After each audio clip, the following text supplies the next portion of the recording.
महत्वाची बातमी नाशिकमधून। नाशिक जिल्ह्यातील 6 धरणं अद्याप तहानलेलीच आहेत। गंगापूर धरण समूह 40%, इतर 5 धरणांमध्ये 0% पाणीसाठा आहे। 6 धरण क्षेत्रामध्ये अद्याप पावसाची प्रतीक्षा कायम आहे। चंदन पूजाधिकारी आमचे प्रतिनिधी अपडेट्स देतील। चंदन।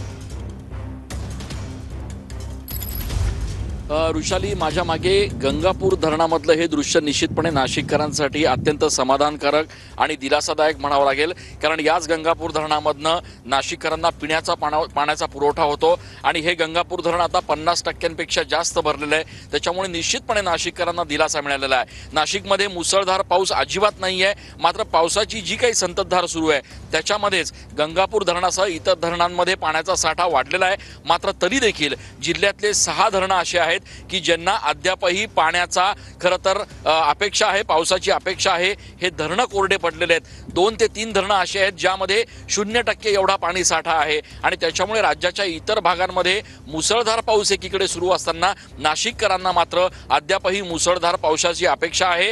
दिलासादायक बाब एवढीच आहे की काही का असेना मात्र गंगापूर धरण समूहामधले जे काही छोटे मोठे धरणं आहेत ते या ठिकाणी भरतायत। मात्र तरी देखील जोपर्यंत जोरदार पाऊस येत नाही तोपर्यंत जिल्ह्यातल्या इतर धरणांमधला पाणी साठा वाढणार नाही आणि त्याचीच प्रतीक्षा सध्या नाशिककरांना मोठ्या प्रमाणात आहे। गंगापूर धरण 50% भरलेलं आहे।